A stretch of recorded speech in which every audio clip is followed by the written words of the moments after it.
All right, well, good morning, everybody. I hope everyone had a good Tuesday and Wednesday from our last class. Now, some things that I do want to go over because we are on Zoom is an update to the syllabus. So go to Canvas, click on syllabus, click on this link. And remember, any changes that I make will be highlighted in neon yellow, and that typically happens in the tentative course schedule, just because that's the area where I will be editing the most. Now, with all that being said, because we had to be online this week, I did change the course schedule, meaning I had moved things around. So I had planned for us to go over chapter 5 and chapter 15, which is selecting a topic. This is a great activity for all of us to do to start brainstorming on what topics we can do for our informative speech, our persuasive speech. So I had moved this from today to next Tuesday. Now, with that being said, I did move things around. So we'll be covering chapter 14 using visual aids and chapter 12 language, and I'll be assigning speech to you. So it's very important. If you have any questions, comments, or concerns, you vocalize that today. You can unmute yourself or you can message it on the chat. If any other questions or comments, concerns do come up, you can email me or you can message me on GroupMe. But yeah, so we're covering chapter 12 using language and chapter 14 using visual aids. Now, I had planned for us to do a speech topic assignment, but because I moved chapter 5 and chapter 15 to next Tuesday, that means the speech topic assignment is also moved later on. Now, it's very important to be coming into class, period, but you should come into class even more so next Tuesday, because I'm teaching these two chapters where we have, again, a brainstorming activity. And if you like the result of the work activity that we do in class next week, you essentially did the homework assignment. So you could turn in the assignment and get your 10 points. So that assignment is actually due Wednesday, September 21st at 11:59 p.m. So again, very important for us to come in on Tuesday so we could do the brainstorming activity. You could get the assignment done out of the way and submit it literally by class time. Yeah. Another thing too, initially I had planned for us to go over using visual aids chapter 14 on Tuesday, October 4th, but because I'm moving things around, we're covering that today. So that means on Tuesday, October 4th, we will be going over chapter 11, outlining the speech. This is a 20-minute chapter we go over. It's very quick just because I'm showing you how to format your outline. Now, because it's such a quick chapter, that means after we go through it, we will have a workshop. What does a workshop mean? You have class time to develop your informative speech. So you can use the time to ask questions, practice your speech. You can show me your visual aid. I can help you through your outline. So really use the time wisely, come in prepared with material already, and use the time in class to ask your questions, get in some practice, whatever. Do we have any questions about the class schedule?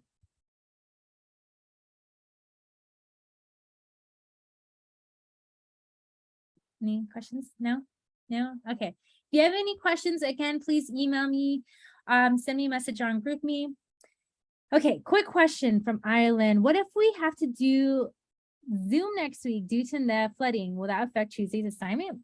So I was actually going to cover that after this part. We are actually going to be returning back to school next week. You'll be returning back to school next week. We'll be in the same classroom. Yeah, so we're going to be going back to class next week in person, not on Zoom. I will be sending out an announcement probably today. I don't know if I should send an announcement today or Monday. What will be helpful for you as a reminder? Should I send it today or do you want me to send it on Monday? Type into the chat. What do you prefer as a reminder? Because I know sometimes we forget.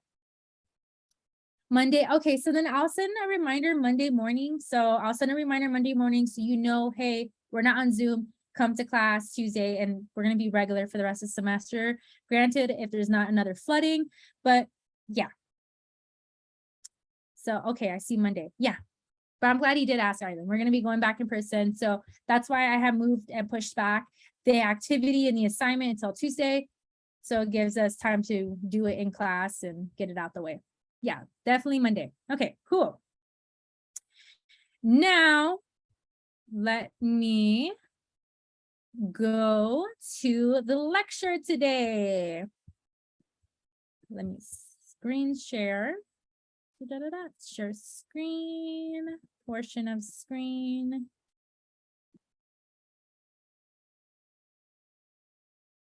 Can we see my slides? Can I get a thumbs up?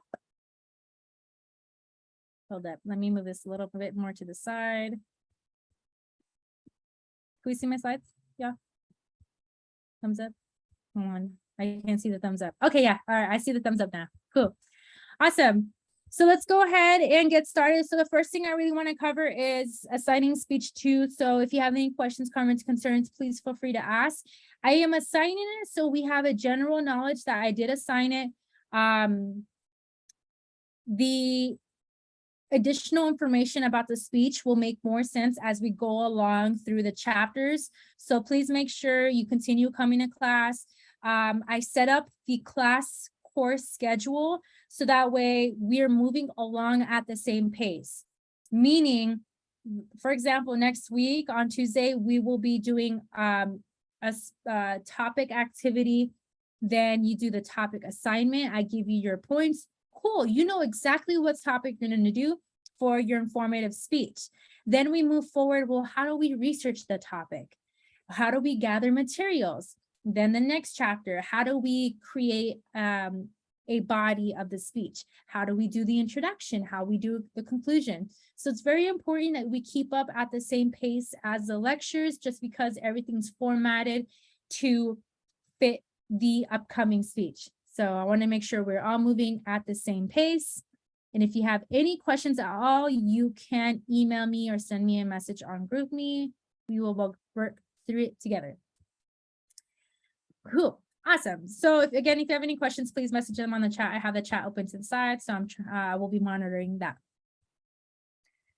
Now let's go ahead and I'm going to assign you speech 2, informative speech. Now this speech is 5 to 7 minutes long and it's worth 75 points. Now for this speech, you do have an outline.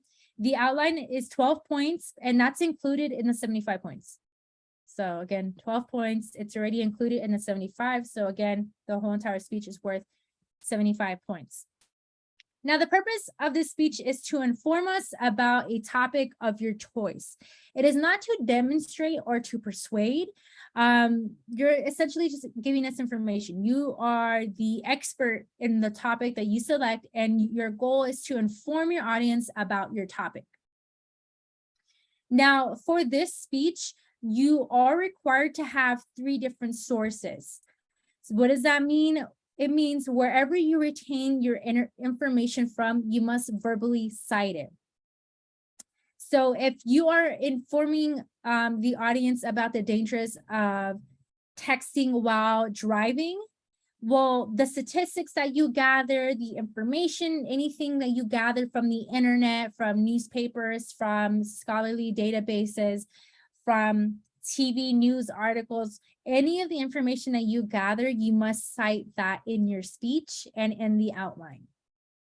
We will discuss more in depth about citing your speeches, how to gather research, how to gather sources and gain all the material needed next week.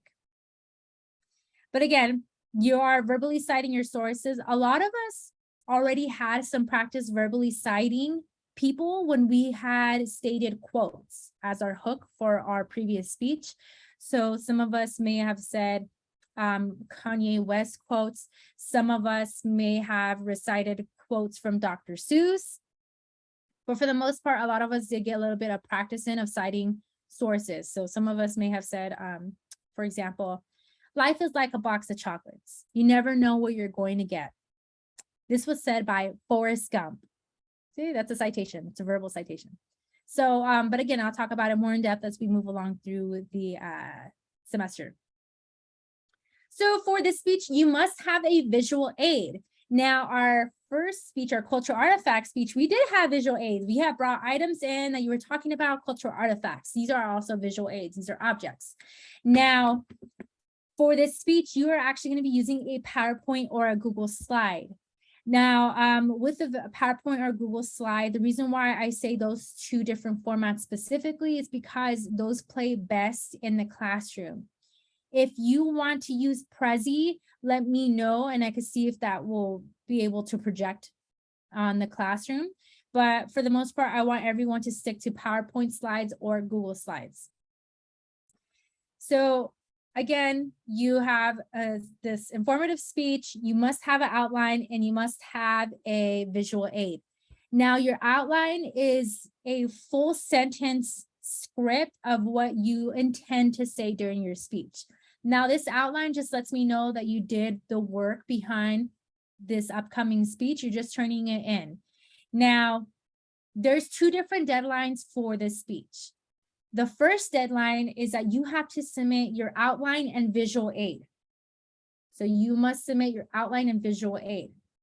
So this is before the speech occurs, because I want to make sure, since we are covering this speech over a course of 4 different class times, which is 2 weeks, I want to make sure everyone completes the assignment before the speech occurs. So everyone submits the visual aid and the outline before, and then the second deadline is the actual speech delivery, when you're actually presenting your speech. Does that make sense? Okay, let me know. Thumbs up. Makes sense. Rushel said, what will the outline include? The outline includes the introduction, the body, and the conclusion. So it's essentially a script. It's a full sentence outline of what you plan to say.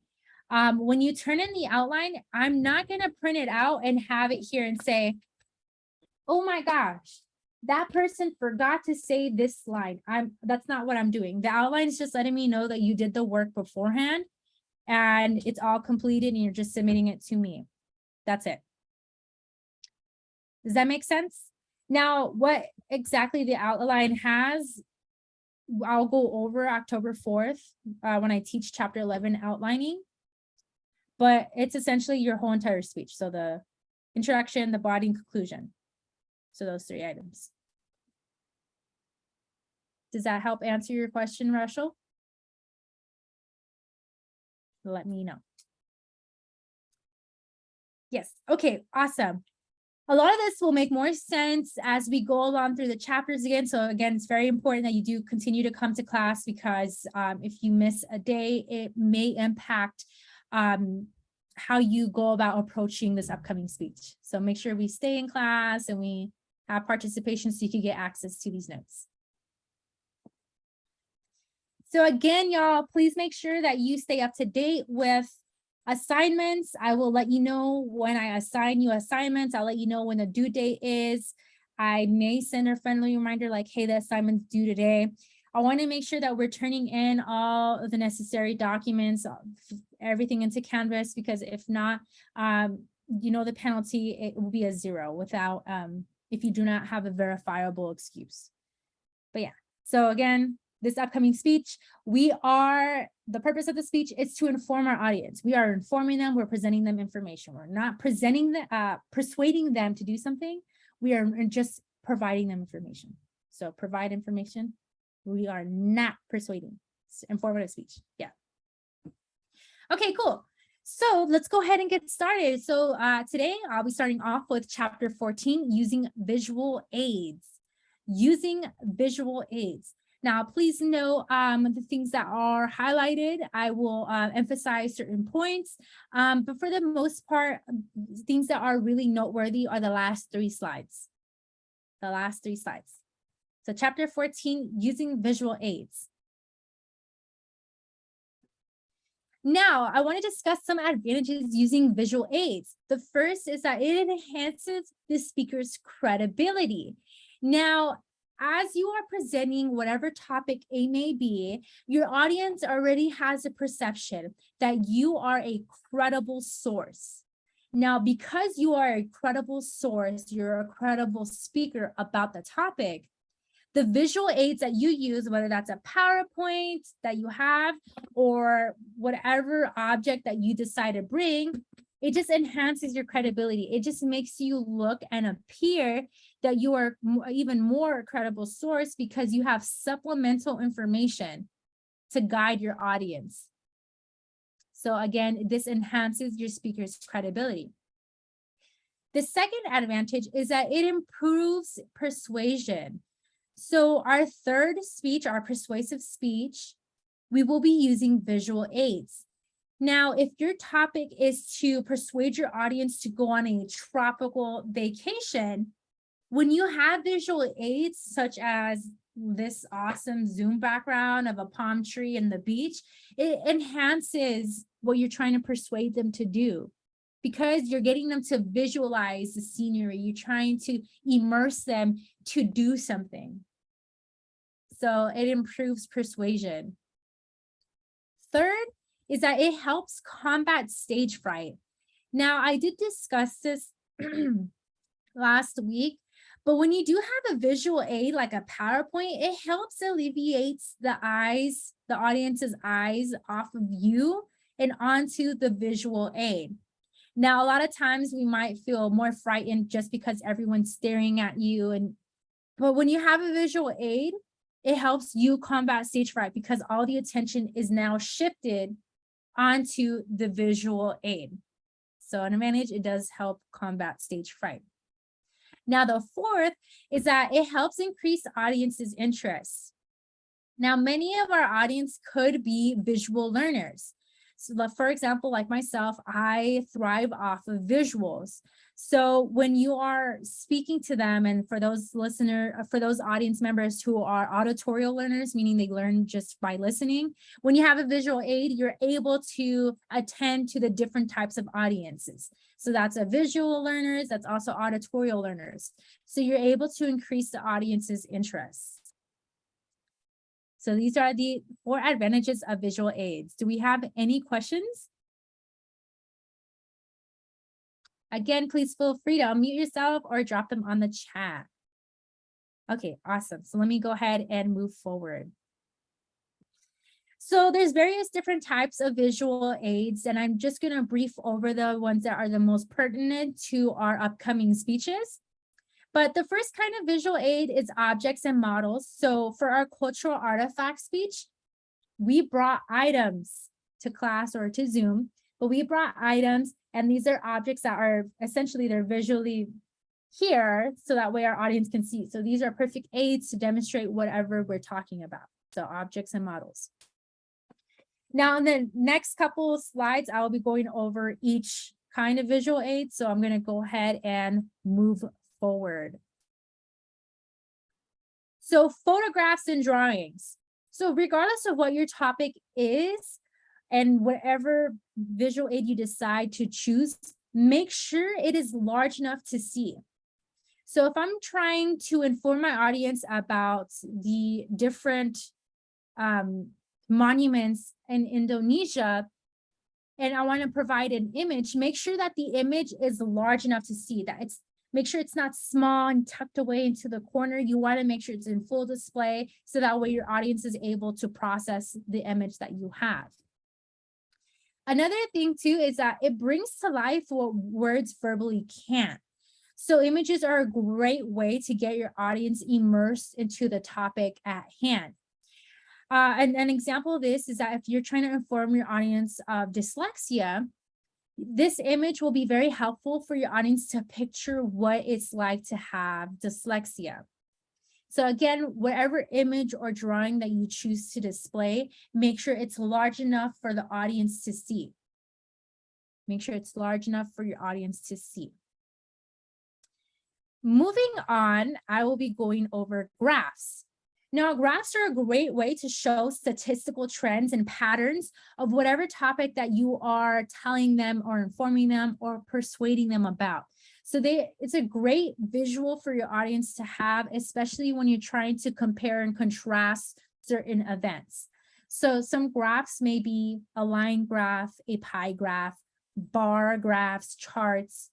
They're just great for your audience to visually see what you are informing them or persuading them about.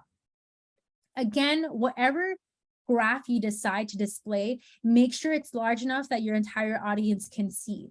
Let's take, for example, women in the workforce. So if I'm trying to show the difference from the 1990s to the 2000s, and there's little text here, such as married, single, widowed, divorced, little tiny text, that it might be difficult for your audience to see it. So if I'm using this image, I want to make sure it's big enough that my audience won't be struggling to see the smaller details.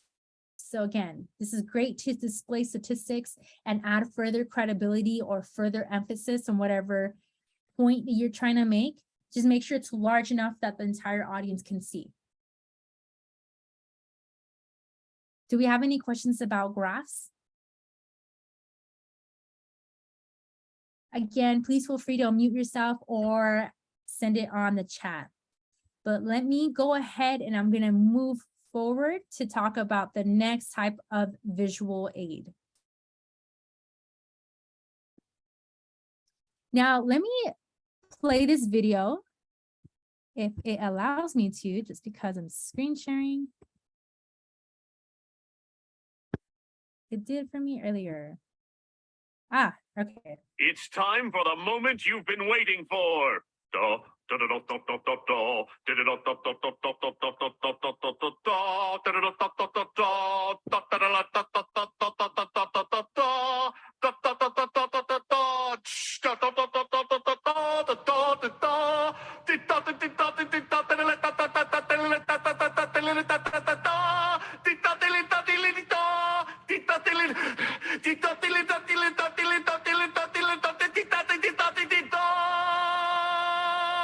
Preparing the Krabby Patty. How many of us remember this episode or know where this is from? Yeah, right. I see Jay also said SpongeBob. Juan raised a hand. Cassandra raised a hand. Talia, Sebastian, yup, SpongeBob, awesome. So the key with using Xavier, yep, Nathaniel, yep, awesome, y'all. See, we know where this is from. But the key of using videos in your PowerPoint slides, Google Slides, the key with this is that you want to keep it short. So if, let's say, this upcoming speech that's 5 to 7 minutes, let's just say, we'll call it at 6 minutes, right? The sweet spot. So if you're delivering a 6-minute speech, how long should a video be? Feel free to add that to the chat. Let's see, how long should it be? Less than a minute, 1 minute. Definitely less than a minute. I would say 30 to 45 seconds. No more than 45 seconds.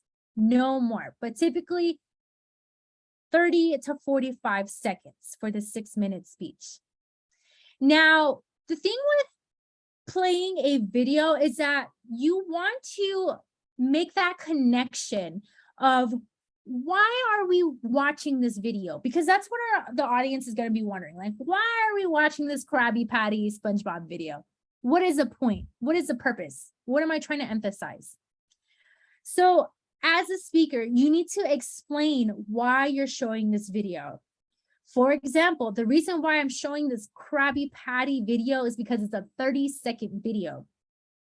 It is a 30-second video. I'm trying to show you an example of what you can play in 30 seconds. Now, if we really think about it, it felt very long, at least for me. It felt very long to watch this video.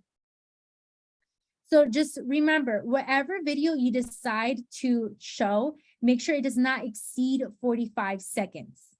It does not exceed 45 seconds. But also be sure to explain the meaning of the video. Like, why are you showing us this video? So make sure you tell your audience, okay, in this clip, I'm going to show you the mechanisms of a computer and then you play the video. The video talks about whatever. Now that I've shared with you this video, it really displays the technical portions and the parts of this computer. So again, make sure you state, like, I'm going to show you a video that's going to explain A, B, C, and D. And then after the video is over, just go over it again. There's a reason why you're selecting a video. There's a reason why out of all the videos to display, you chose that certain one. So make sure you explain it and make that connection for your audience. So with showing a video, sometimes videos could be 20 minutes long, but you only want to show something that's like 13 minutes and 45 seconds. Make sure you make note of the spot that you want to play. So make sure you cue where you want to play. So if you have a 15-minute video, but you want to show something at 13:46, make sure you know to click at 13:46 so you know exactly where it's at. So we don't want to be like, oh my God, oh my God, did I skip it? Make sure you know exactly where to cue the clip. Another thing too is avoid low resolution videos. That means avoid videos that are pixelated or are very difficult to see. So try to find high quality videos. That way your whole audience can see and process what you're sharing with them. Do we have any questions about the use of videos? No? Okay, please let me know if you have any questions about the use of videos. Okay, let me move forward then. So the next visual aid I'll be talking about is you as a speaker. So you are also a visual aid. Now, what does that mean? As a speaker, you can use your body to demonstrate a certain procedure or action. So if I'm informing my audience about American Sign Language, I can use my own body or my own person as a speaker to demonstrate different ways to use sign language. So if I want to spell my name, I think that's how you do it. Yeah. So if I want to show that, I could do that and use myself as a visual aid, as a speaker. You just have to practice coordinating your words and actions. So again, make sure your body language mimics whatever you are verbalizing. Another example of this is that if I'm trying to inform my audience about the benefits of yoga, I could strike yoga poses. So I could show my audience some poses, and that could be a visual aid as a speaker. Do we have any questions about yourself, the speaker, as a visual aid?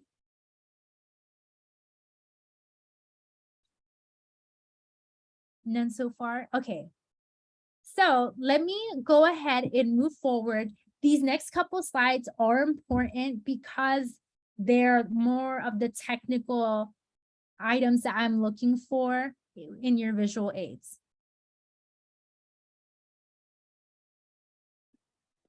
So with your PowerPoint or Google Slides, you want to make sure you do not read directly from the screen. What does this mean?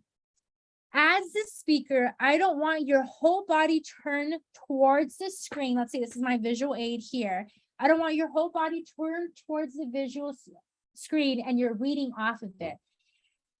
What I do in classrooms, as you may have seen, is that I'm standing more off to the side and I may turn my body ever so slightly and glance at the screen just so that way I know where I am about in my speech or lecture.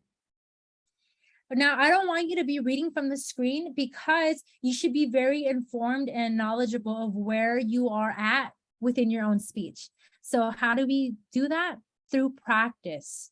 Through practice. So you want to be able to practice speaking out and informing your audience or persuading your audience about whatever topic you have, and use your visual aids to guide you through the way.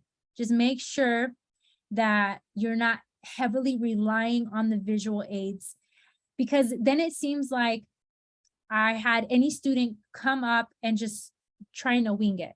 We don't want to be winging it. We want to be thoroughly practicing our speech and our use of visual aids. Now, with your PowerPoint and / Google Slide, you want to make sure you use easy and clear font, meaning avoid cursive font or any font that's really mumbled together, because we want to make sure that we as an audience can read your screen clearly. So whatever bullet points you have on your screen, we want to make sure that we can clearly read it. Thirdly, I want to make sure that everyone's slides are standardized across. What does that mean? That there is a theme and there is continuity and coherence throughout the slides. So for example, let's take my slides. My slides all have a white background. They're all titled with the same blue caps.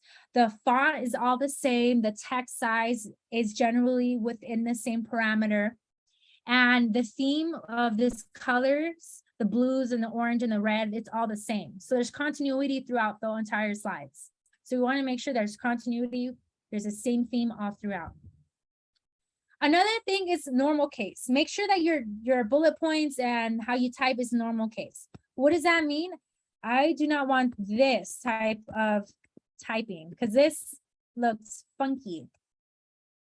So make sure it's normal case. You need to capitalize, but you need to capitalize, and the rest is in lowercase. So make sure it is in normal case. Lastly, please be sure that your font is at least 16-point font.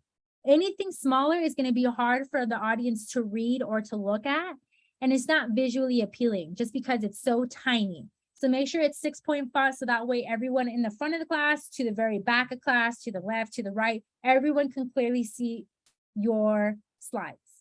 So at least 16-point font. Do we have any questions about this?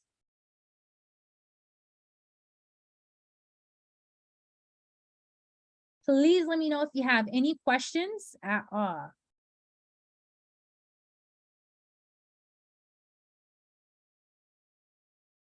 Okay, let me move forward to the next slide, which is going to continue talking about the visual aids. Okay, so another thing that I want to know is that you must have a high contrast color theme. What does that mean? It means there needs to be contrast between the background color and the font color, so that way it's easily legible. So if I have a white background, typically the color for fonts is going to be darker, so that way there's contrast and it's easily for our eyes to see. So if I have a white background, I'm going to choose a black lettering. It could be dark brown, it could be dark blue, whatever color it may be, it needs to be contrast, so that way it's easy for our eyes to see. If I have a white background and the lettering's neon yellow, it's not going to be appealing. So what does that look like? Let me go ahead and show you. Is that easy to see? Is that easy for us to digest, or is it difficult? Let me know in the comments. Nathaniel, it hurts your eyes. Yeah. So it's difficult for us to see because there is no contrast. So make sure the colors that you use is very legible. So if I pick a dark color, you could see a lot clearer. Another thing too is that you want to make sure that there is that contrast all throughout your slides. So if you want to have a black background, you could have a black background, but make sure that your text is white. So that way those colors pop and we could see them clear. So make sure there's contrast. We can see those colors. The third thing I want to highlight is the 6x6 rule. So I want to make sure that we have no more than 6 bullet points or 6 words per bullet point. So for example, here I have 4 bullet points and have 1, 2, 3, 4 words on the first line, 1, 2, 3, 4, 5 words on the second line, 1, 2, 3, 4, 5 words on the third line, and 1, 2, 3 words on the fourth line. So 6 words per bullet point and no more than 6 bullet points. The reason why I emphasize this is because I do not want to have a large paragraph or multiple sentences on your slides. As an audience, we tend to get lost and try to read whatever information you have on there, and we will zone out the speaker. So we don't want to do that. Or as the speaker, You want to glance like, okay, what's the next point I have to get at? And oftentimes the speaker will get lost because there's so much text on the slides that they'll even get lost. So if you get lost as a speaker and the audience get lost, you want to minimize the words on the screen. So always ask yourself, what is the big takeaway of the slide? Like, what am I trying to highlight here? What do I want my audience to know from this slide? That's why we have the 6x6 rule. So that way, you know what the takeaway is a slide and the audience knows too. The last thing I wanted to highlight again is please stay consistent across all slides. So use the same font, use the same color scheme, try to use the same font size. So have consistency all throughout your slides. Do we have any questions about the formatting of the slides?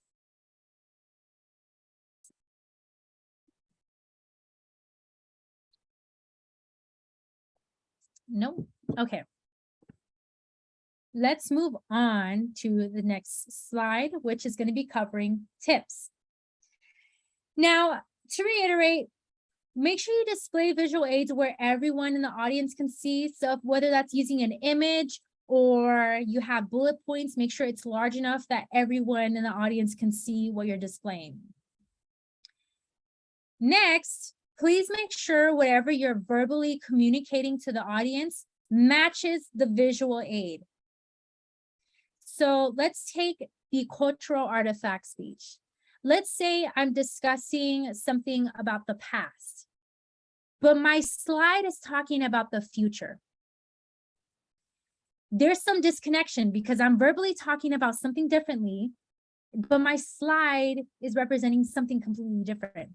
So make sure whatever you're verbally communicating matches the slide. So if I'm talking about the past, make sure the item or the visual aid that you have is the past. So make sure you display your visual aid when you are communicating about the topic itself. Third, again, please talk and communicate to the audience. Talk to your audience, not the visual aid. So remember, I discussed this when you have the cultural artifacts.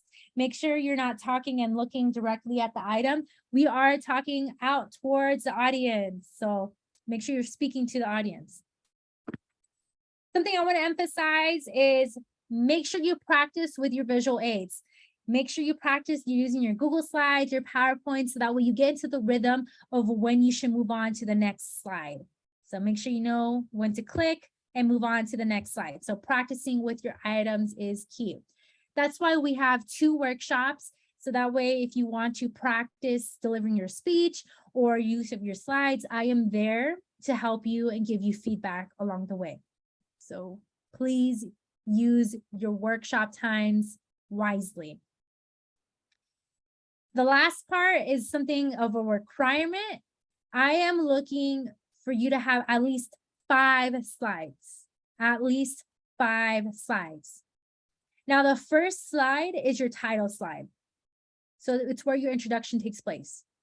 So if you're informing your audience about the different clubs at CSUSB, you're going to have different clubs at CSUSB as your title slide. That's where you do your introduction. The next is the 3 points. So what are the 3 points? They should be 3 different slides, separate different slides. 3 points, 3 different slides. Now the last is your conclusion slide. You should have a conclusion slide. So what are your final notes, your overall takeaway, whatever it may be, you must have a conclusion slide. So in total, 5 slides. Introduction, 3 points, and your conclusion. So 5 slides. Do we have any questions?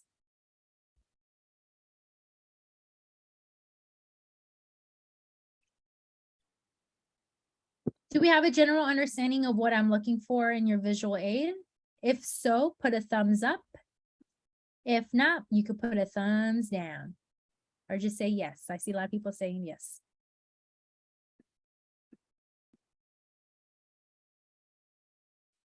Awesome. Again, if you have any questions, comments, concerns, or anything at all, please feel free to ask me. Use workshop times wisely. You can come to workshop and work on your visual aid. You could ask me how it looks. I can help you along the way. Alex Xavier, did you have a question? I see your hand is raised.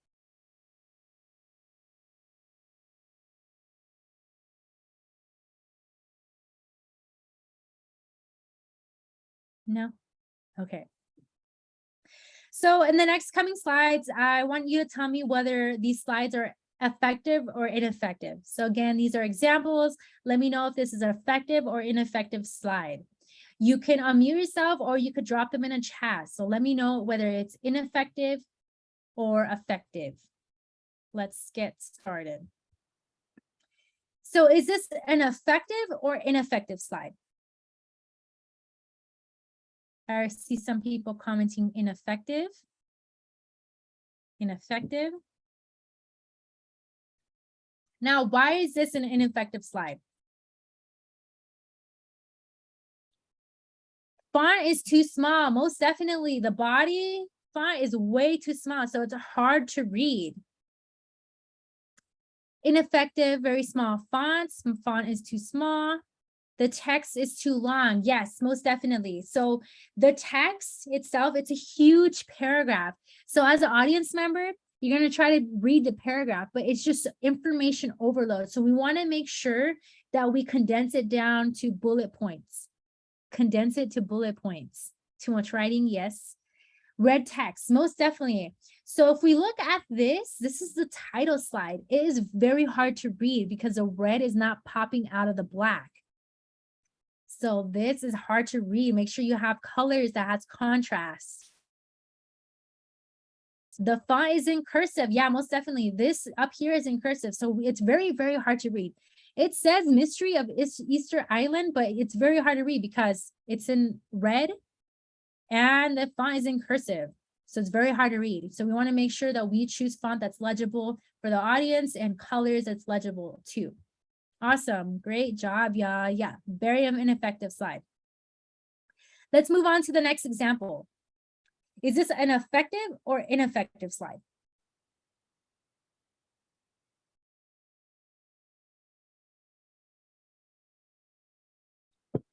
Effective, effective.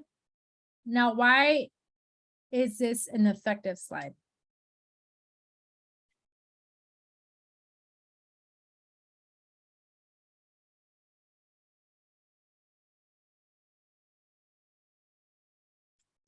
Good to read.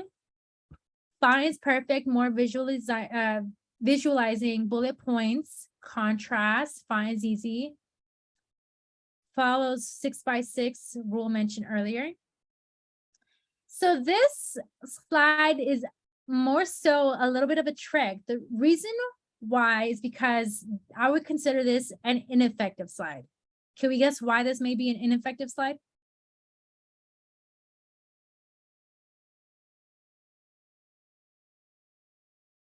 Bad quality picture. It's not a bad quality picture, not enough information because too much space. Yes, most definitely. Spacing. So as a classroom or wherever that you are presenting a Google slide or PowerPoint, you want to be mindful that the corners will be cut off. So if I were to project this, this may be cut off. The bullet points to the left, this up top, and actually the image itself is cut off because everything's spaced out. Everything's spaced out. The order is too low. Yeah. So we want to make sure that our title slide, our image, and the bullet points are all space centered. They're all centeredly spaced. So you want to move the title down. You want to move the image more to the left so that way there's borders of space. Same thing with the bullet points. You want to make sure that there is more centered. It is more centered. So I would consider this an ineffective slide. Now let's move on to the last one. Is this effective or ineffective? Effective, effective, effective. Now, why is this an effective slide?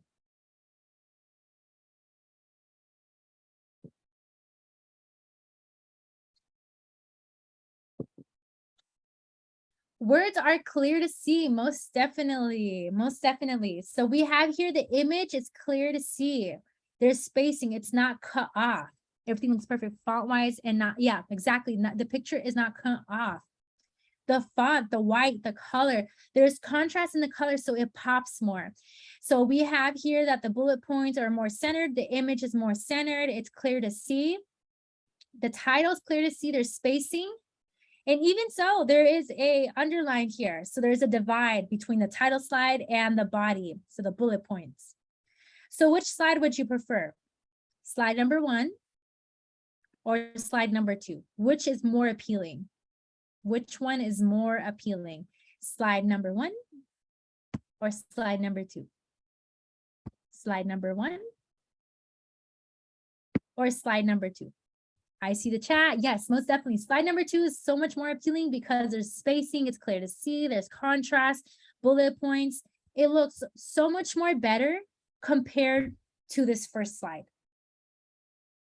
You see how it's easier to see visually? You can see the takeaways compared to this original slide. Awesome job, everyone. Now, do we have any questions, comments, or concerns about chapter 14 using visual aids? No. Okay, let me know if you have any questions, comments, or concerns. You can email me or you can message me on the GroupMe group chat.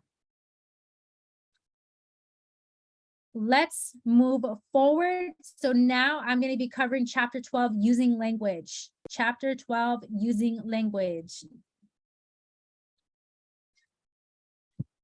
Chapter 12, using language. Okay, so language creates our sense of reality and gives meaning to events through words. So it's very important that we are conscious of the language that we use, especially depending on the occasion, the audience, and the topic. Now, in your textbooks, they define 2 different types of meaning to language. The first type is denotative meaning.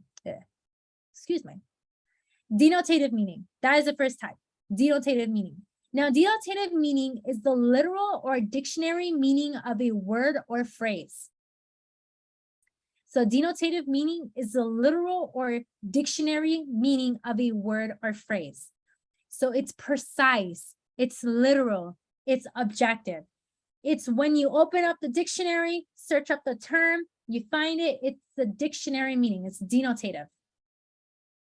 Denotative meaning, dictionary. Now, the other type of meaning is connotative meaning. Now, connotative meaning is meaning with emotions triggered by a word or phrase. So connotative meaning is meaning with emotion. Now, this is variable, meaning it varies amongst individuals. Connotative meaning.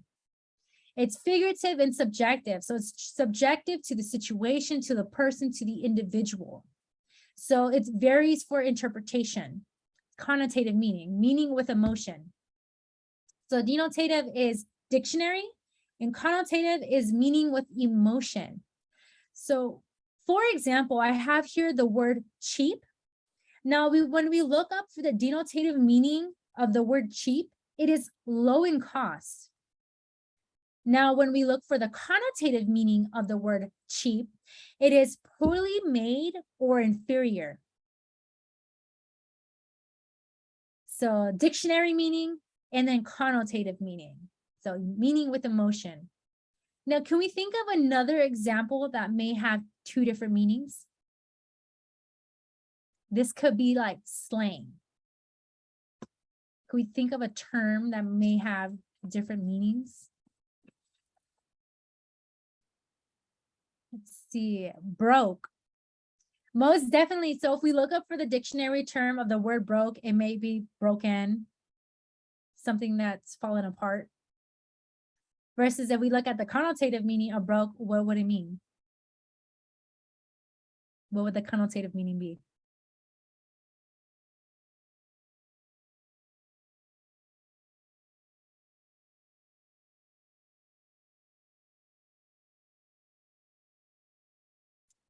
What would the connotative meaning? So if something's broke, fallen apart, the connotative meaning, the slang meaning could be no money. Exactly. So, oh, that person's broke. They have no money.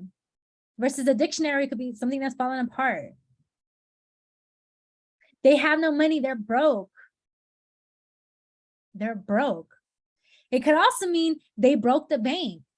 They broke the bank, which means they have so much money, they broke the bank. They spent so much, they broke the bank. What's another word, slang word that has two different meanings?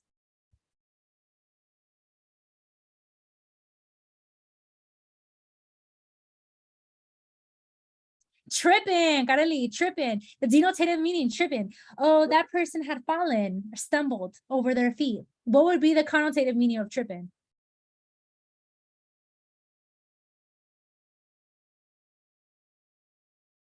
Tripping, or the denotative would be like you fell. Tripping could be like, oh, that person is worrying. The person cares too much. That person's tripping. But that person needs to mind their business. No worries, Kelly. I know you meant the denotative meaning, mean like fall. Denotative meaning of tripping is when you fall. Connotative meaning is they're worrying too much. They need to mind their business. That person's tripping. Another one is bread, right? So let's think about bread. Bread, you put it, it's what is it? Wheat, flour, egg, you bake it, bread. What would be the connotative meaning of bread?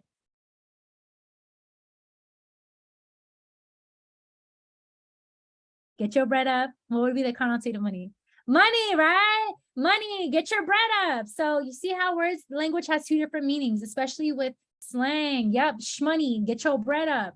Or baking bread, two different meanings. This happens a lot when you're hanging out with older generations who might not catch on to what you're saying.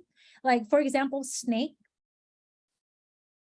right? Snake, denotative meaning, slithering species, shed skin, it's a snake. Versus connotative meaning, snake, oh, that person's fake. That's a fake person. She's scheming. He's scheming. They're scheming. So denotative, connotative. Awesome. Yeah, great job. Great job. Now let's go ahead and move forward to language. Now with language, you want to use language accurately. So if you plan to switch up words, use synonyms, search them up, use different words, make sure you use the most correct and accurate sounding word. For example, let's go ahead and fill in the blank. Because he won a scholarship to a top university, Joe received an excellent A, knowledge, B, expertise, C, education. Feel free to type that into the chat. Which is the most correct and accurate sounding word for the statement? Yes, C. Because he won a scholarship to a top university, Joe received an excellent education. Education. Now, knowledge, expertise, and education are within the same terms, right? They're synonyms, they're talking about nearly the same thing, but you want to make sure you use the most accurate sounding words. Secondly, you want to use language clearly. So avoid using abstract words. Make sure you use concrete words. So, for example, let's say I am a teacher. Okay, what kind of teacher are you? Well, I'm a dance teacher. Okay, what kind of dance teacher are you? Well, I'm a Latin dance teacher. There are so many different types of Latin dance. What type of dance teacher are you? I am a cumbia instructor. You see how a cumbia instructor is so specific compared to a teacher? So make sure you avoid using abstract words like I'm a teacher and be more concrete, be very specific on what you mean. So I'm a cumbia instructor. So avoid abstract words. In addition, make sure you use familiar words. So avoid using big technical words. Use language that's very comfortable to you and it's more easy for you to speak upon. So use familiar words. Lastly, eliminate clutter or fluff. So just avoid fluffing up, whatever you're talking about, avoid clutter, just be very clear, concise, and to the point. So use language accurately and clearly. Big takeaway, accurate and clearly. Let's move on to the next slide, but does anyone have any questions? No. Okay, please feel free to let me know if you have any questions. Okay, this is the next slide, which is you want to use language vividly. Now, the first term that's mentioned in your textbook is using imagery. Now, this is the use of vivid language to create mental images of objects, actions, or ideas. So when you use imagery, you want to use vivid language to get your audience to picture whatever you are describing. Now, I want to ask you, when you think of mornings, what comes to mind? What comes to mind when you think of the morning? Sun, breakfast, right? So if I'm trying to describe the sun or breakfast, you want to use vivid language. So the sun, yellow and orange, glistening on your skin. You hear the birds chirping. Then you hear a subtle scent of bacon creeping into your bedroom. You open the door, and there awaits the sizzling sound of bacon sizzling in the oil, radiating a scent of hunger. Then out comes bread being toasted. Breakfast. You see how you start to imagine, like, oh, I'm waking up, mom's cooking breakfast. It smells delicious. I'm hungry. So you want to use vivid language for imagery. You want to get your audience into the scene that you're describing. Okay. Awesome. So the next term is simile. So simile is great when you have a comparison using the word like or as. So you use like or as when you're trying to compare two things that are different, but they're very similar. So this could be terms like fresh as a daisy, hungry as a bear, busy as a bee. So you're making that comparison, but you're using the word like and as. The next term is metaphor. So you're making the same comparison of two different items, but you avoid using like or as. You do not use the word like or as. So this could be something saying like, being a fish out of water is tough. Being a fish out of water. So you're comparing different things, but still share the same commonality. So simile uses like or as. Metaphor does not use like or as. Now, the fourth term is antithesis. So this is when you're juxtaposing, contrasting ideas in a parallel structure. So typically artists like Kendrick Lamar or Kanye West will typically do this when they juxtapose and compare different things in a same structure. So an example of this is, let us never negotiate out of fear, but let us never fear to negotiate. So you swap in the same parallel structure. So that's an antithesis. Do we have any questions about these terms? Using these terms will help describing your different items vividly. So the language vividly. So this helps your audience place them in what you're trying to describe. So that could be the imagery, simile, metaphor, antithesis. It's just further explanation, further imagery, further to get them to visualize what you're describing. Okay, so let's move on to our final slide. So tips for using language. So overall, you need to be using language appropriately. So think of the occasion in which you need to tailor your language to. Is it a graduation? Is it a funeral? Is it a wedding? Are you inside a classroom? Are you in a job interview? You must think of the occasion and tailor your language to the occasion. The way that you may be speaking at a wedding may be very different to the way you may be speaking at a funeral when giving a eulogy. So just be mindful of the occasion. So for our classroom, it's going to be a classroom. It's a speech. It's an assignment. You are a student. So think of that as the occasion. Secondly, you want to think of the audience. So who is in your audience, right? You want to do the audience analysis that we talked about in chapter 6. Be mindful of the audience that's there. Are you speaking to an older crowd that may not be familiar with today's music? Or are we speaking to a younger crowd where maybe more up to date with what's going on? So think of the audience and tailor your language to the audience. The next thing you want to talk about or think about is the topic itself. So what type of language will you use for your topic? Would you use similes, imagery, metaphors when you want to inform your audience about how to bake a cake?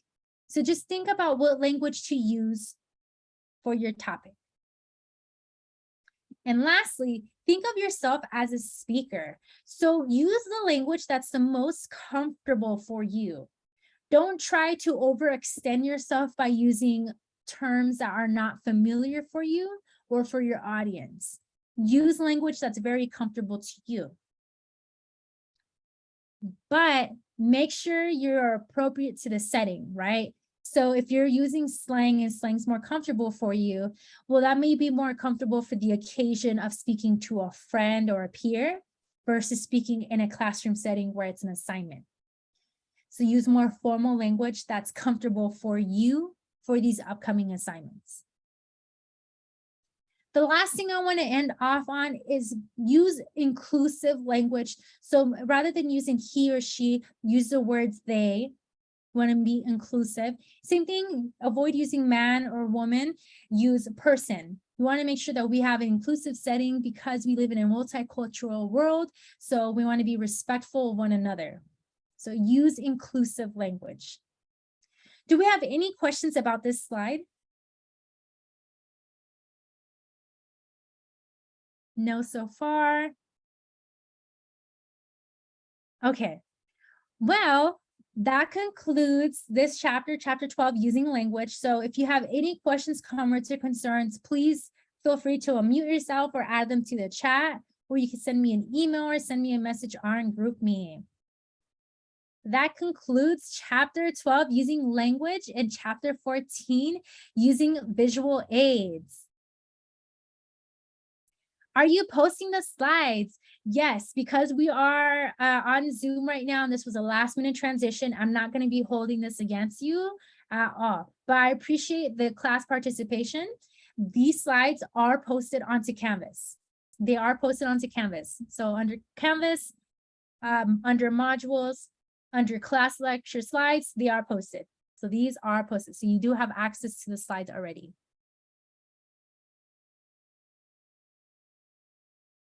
Do we have any other questions?